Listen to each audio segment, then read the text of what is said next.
Hello everyone, welcome back to Book Time with Elvis with me Mark, and welcome if you're joining us for the first time.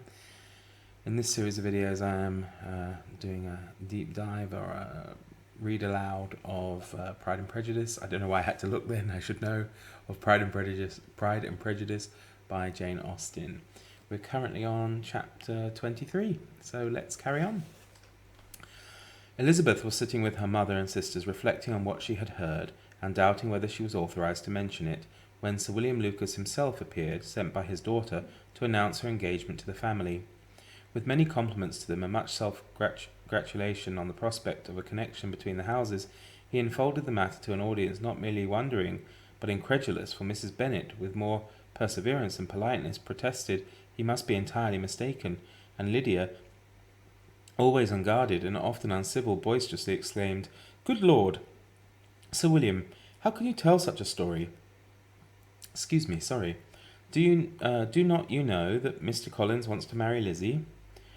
Nothing less than the complacence of courtier would have borne without anger such treatment, but Sir William's good breeding carried him through it all, and though he begged leave to be positive as to the truth of the information, he listened to all their impertinence with the most forbearing courtesy. Elizabeth, feeling it incumbent on her to relieve him from so unpleasant a situation, now put herself forward to confirm his account by mentioning her prior knowledge of it from Charlotte herself, and endeavoured to put a stop to the exclamations of her mother and sisters by the earnestness of her congratulations to Sir William, in which she was readily joined by Jane, and by making a variety of remarks on the happiness that might be expected from the match, the excellent character of Mr. Collins, and the convenient distance of Hunsford from London. Mrs. Bennet was in fact too much overpowered to say a great deal while Sir William remained, but no sooner had he left... Sorry, Elvis is thinking of barking. No? Okay. Where was I? But no sooner had he left them than her feelings found a rapid vent. In the first place, she persisted in disbelieving the whole of the matter. Secondly, she was very sure that Mr. Collins had been taken in. Thirdly, she trusted that they would never be happy together. And fourthly, that the match might be broken off. Two inferences, however, were plainly deduced from the whole: one, that Elizabeth was the real cause of all the mischief, and the other, that she herself had been barbarously used by them all, and on these 2 points she principally dwelt during the rest of the day.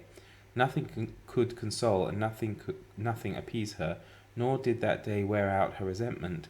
A week elapsed before she could see Elizabeth without scolding her. A month passed away before she could speak to Sir William or Lady Lucas without being rude, and many months were gone before she could at all forgive their daughter. Mr. Bennet's emotions were much more tranquil on the occasion, and such as he did experience he pronounced to be of a most agreeable sort, for it gratified him, he said, to discover that Charlotte Lucas, whom he had been used to think tolerably sensible, was as foolish as his wife, and more foolish than his daughter. Jane confessed herself a little surprised at the match, but she said less of her astonishment than of her earnest desire for their happiness, nor could Elizabeth persuade her to consider it as improbable. Kitty and Lydia were far from envying Miss Lucas, for Mr. Collins was only a clergyman, and it affected them in no other way than as a piece of news to spread at Meryton. Lady Lucas could not be insensible of triumph on being able to retort to Mrs. Bennet the comfort of having a daughter well married, and she called at Longbourn oftener than usual to say how happy she was, though Mrs. Bennet's sour looks and ill-natured remarks might have been enough to drive happiness away. Between Elizabeth and Charlotte there was a restraint which kept them mutually silent on the subject, and Elizabeth felt persuaded that no real confidence could ever subsist between them again. Her disappointment in Charlotte made her turn with fonder regard to her sister, of whose rectitude and delicacy she was sure her opinion could never be shaken, and for whose happiness she grew daily more anxious, as Bingley had now been gone a week, and nothing was heard of his return. Jane had sent Caroline an early answer to her letter, and was counting the days till she might reasonably hope to hear again. The promised letter of thanks from Mr. Collins arrived on Tuesday, addressed to their father, and written with all the solemnity of gratitude which a 12 months' abode in the family might have prompted. After discharging his conscience on that head, he proceeded to inform them, with many rapturous expressions, of his happiness in having obtained the affection of their amiable neighbour, Miss Lucas, and then explained that it was merely with the view of enjoying her society that he had been so ready to close with their kind of wish of seeing him again at Longbourn, whither he hoped to be able to return on Monday fortnight, for Lady Catherine, he added, so heartily approved his marriage that she wished it to take place as soon as possible, which he trusted would be an unanswerable argument with his amiable Charlotte to name an early day for making him the happiest of men. Mr. Collins's return to Hertfordshire was no longer a matter of pleasure to Mrs. Bennet. On the contrary, she was as much disposed to complain of it as her husband. It was very strange that he should come to Longbourn instead of to Lucas Lodge. It was also very inconvenient and exceedingly troublesome. She hated having visitors in the house while her health was so indifferent, and lovers were of all people the most disagreeable. Such were the gentle murmurs of Mrs. Bennet that they gave way only to the greater distress of Mr. Bingley's continued absence. Neither Jane nor Elizabeth was comfortable on this subject. Day after day passed away without bringing any other tidings of him than the report which shortly prevailed in Meryton of his coming no more to Netherfield the following winter, a report which highly incensed Mrs. Bennet, and which she never failed to contradict as a most scandalous falsehood. Even Elizabeth began to fear, not that Bingley was indifferent, but that his sisters would be successful in keeping him away. Unwilling as she was to admit an idea so destructive of Jane's happiness, and so dishonourable to the stability of her lover, she could not prevent its frequently recurring. The united efforts of his two unfeeling sisters, and of his overpowering friend, assisted by the attractions of Miss Darcy, and the amusements of London, might be too much, she feared, for the strength of his attachment. As for Jane, her anxiety under the suspense was of course more painful than Elizabeth's, but whatever she felt she was desirous of concealing, and between herself and Elizabeth therefore the subject was never alluded to. But as no such delicacy restrained her mother, an hour seldom passed in which she did not talk with Bingley, express her impatience for his arrival, or even require Jane to confess that if he did not come back, she should think herself very ill-used. It needed all Jane's steady mildness to bear these attacks with tolerable tranquillity. Mr. Collins returned most punctually on the Monday fortnight, but his reception at Longbourn was not quite so gracious as it had been on his first introduction.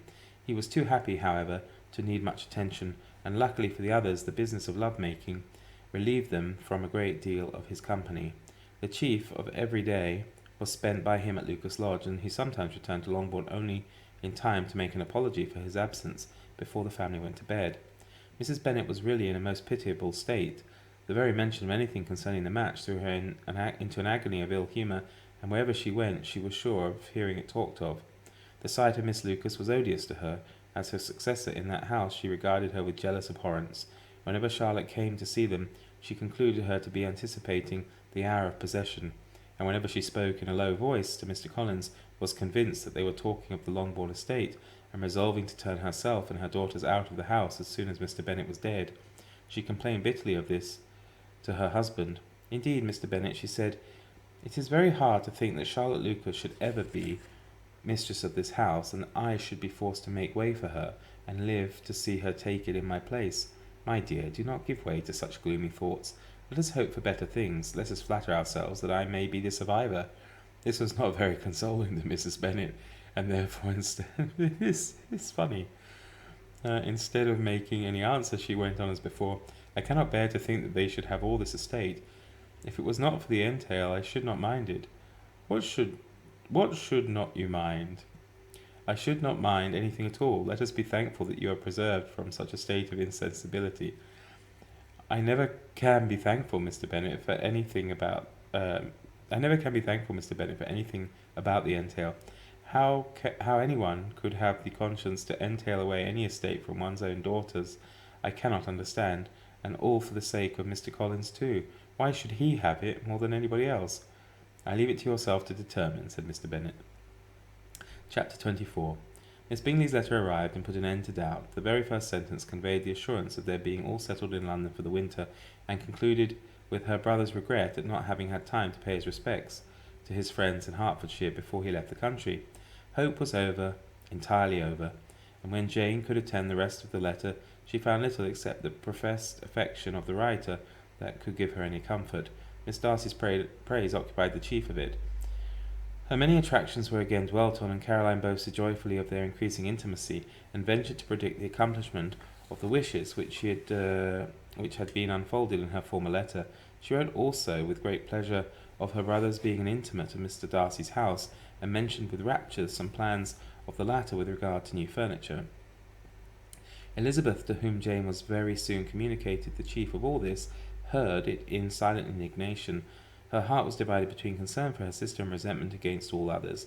To Caroline's assertion of her brother being partial to Miss Darcy, she paid no credit. That he was really fond of Jane she doubted no more than she had ever done, and, much as she had always been disposed to like him, she could not think without anger, hardly without contempt, on that easiness of temper, that want of proper resolution, which now made him the slave of his designing friends, and led him to sacrifice his own happiness to the caprice of their inclinations. Had his own happiness, however, been the only sacrifice, he might have been allowed to sport with it in whatever manner he thought best, but her sister was involved in it. She thought he must be sensible himself. It was a subject, in short, on which reflection would be long indulged, and must be unavailing. She could think of nothing else, and yet whether Bingley's regard had really died away, or was suppressed by his friends' interference, whether he had been aware of Jane's attachment, or whether it had escaped his observation, whatever were the case, though her opinion of him must be materially affected by the difference, her sister's situation remained the same, her peace equally wounded. Oh, it's not nice, is it? A day or two passed before Jane had the courage to speak of her feelings to Elizabeth, but at last, on Mrs. Bennet's leaving them together, after a longer irritation than usual about Netherfield and its master, she could not help saying, "Oh, that my dear mother had more command over herself. She can have no idea of the pain she gives me by her continual reflections on him. But I will not repine. It cannot last long. He will be forgot, and we shall all be as we were before." Elizabeth looked at her sister with incredulous solicitude, but said nothing. "You doubt me?" cried Jane, slightly colouring. "Indeed, you have no reason. He may live in my memory as the most amiable man of my acquaintance, but that is all. I have nothing either to hope or fear, and nothing to reproach him with. Thank God, I have not that pain. A little time, therefore. I shall certainly try to get the better." With a strong voice, she soon added, "I have this comfort immediately, that it has not been more than an error of fancy on my side, and that it has done no harm to anyone but myself." "My dear Jane," exclaimed Elizabeth, "you are too good. Your sweetness and disinterestedness are really angelic. I do not know what to say to you. I feel as if I have never done you justice, or loved you as you deserve." Miss Bennet eagerly disclaimed all extraordinary merit, and threw back the praise on her sister's warm affection. "Nay," said Elizabeth, "this is not fair. You wish to think all the world respectable, and are hurt if I speak ill of anybody. I only want to think you perfect, and you set yourself against it. Do not be afraid of my running into any excess of my encroaching on your privilege of universal goodwill. You need not. There are few people whom I really love, and still fewer of whom I think well. The more I see of the world, the more I am dissatisfied with it, and every day confirms my belief of the inconsistency of all human characters, and of the little dependence that can be placed on the appearance of either merit or sense. I have met with 2 instances lately. One I will not mention. The other is Charlotte's marriage. It is unaccountable. In every view it is unaccountable. My dear Lizzie, do not give way to such feelings as these. They will ruin your happiness. You do not make allowance enough for difference of situation and temper. Consider Mr. Collins's respectability, and Charlotte's prudent, steady character. Remember that she is one of a large family, that as to fortune it is a most eligible match, and be ready to believe, for everybody's sake, that she may feel something like regard and esteem for our cousin. To oblige you, I would try to believe almost anything, but no one else could be benefited by such a belief as this, for were I persuaded that Charlotte had any regard for him, I should only think worse of her understanding than I now do of her heart. My dear Jane, Mr. Collins is a conceited, pompous, narrow-minded, silly man. You know he is, as well as I do, and you must feel, as well as I do, that the woman who marries him cannot have a proper way of thinking. You shall not defend her, though it is Charlotte Lucas. You shall not, for the sake of one individual, change the meaning of principle and integrity. nor endeavour to persuade yourself or me that selfishness is prudence and insensibility of danger security for happiness. I just think your language too strong in speaking of both, replied Jane, and I hope you will be convinced of it by seeing them happily together. But enough of this. You alluded to something else. You mentioned 2 instances. I cannot misunderstand you, but I entreat you, dear Lizzie, not to pain me by thinking that person to blame, and saying your opinion of him has sunk. We must not be so ready to fancy ourselves intentionally injured. We must not expect a lively young man to be always so guarded and circumspect. It is very often nothing but our own vanity that deceives us. Women fancy admiration means more than it does, and men take care that they should. If it is decidedly done, that cannot be justified, but I have no idea of there being so much design in the world as some persons imagine.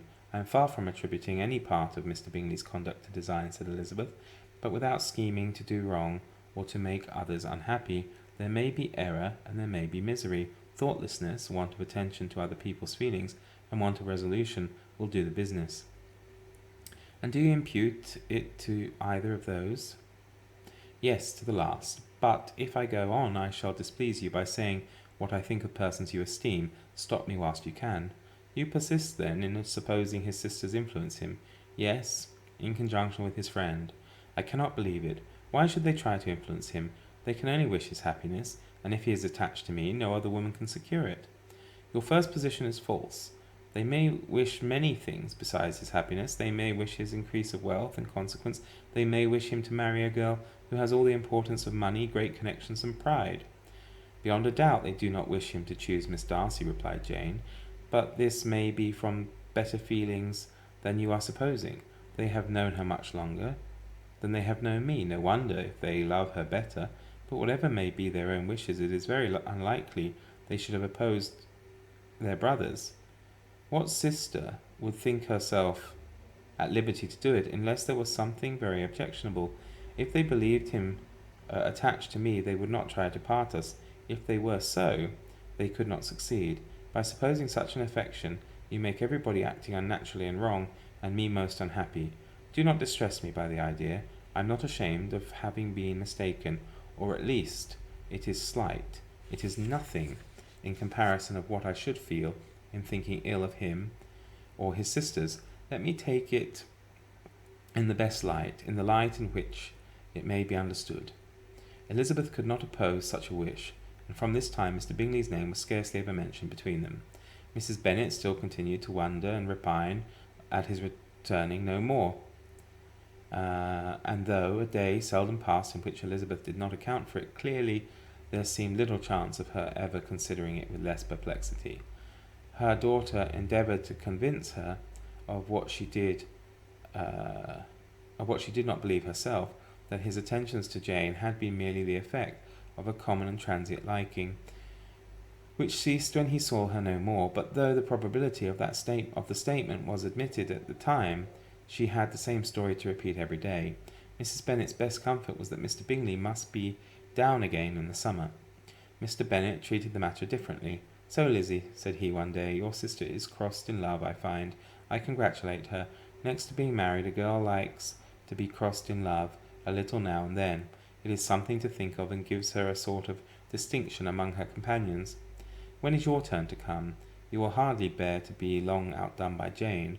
Now is your time. Here are officers enough at Meryton to disappoint all the young ladies in the country. Let Wickham be your man. He's a pleasant fellow, and would jilt you creditably. Thank you, sir, but a less agreeable man would satisfy me. We must not all expect Jane's good fortune. True, said Mr. Bennet, but it is a comfort to think that whatever of that kind may befall you, you have an affectionate mother who will always make the most of it. Mr. Wickham's society was a material service in dispelling the gloom which the late perverse occurrences had thrown on many of the Longbourn family. They saw him often, and to his mother's recommendations was now added that of general unreserved. The whole of what Elizabeth had already heard, his claims on Mr. Darcy and all that he had suffered from him, was now openly acknowledged and publicly canvassed, and everybody was pleased to think how much they had always disliked Mr. Darcy before they had known anything of the matter. Miss Bennet was the only creature who could suppose there might be any extenuating circumstances in the case unknown to the society of Hertfordshire. Her mild and steady candour always pleaded for allowances and urged the possibility of mistakes, but by everybody else Mr. Darcy was condemned as the worst of men. There we go. So we're going to stop there, and we will pick up tomorrow with chapter 25. So thank you very much for watching, everybody. Do enjoy the rest of your day, and see you then. Bye for now.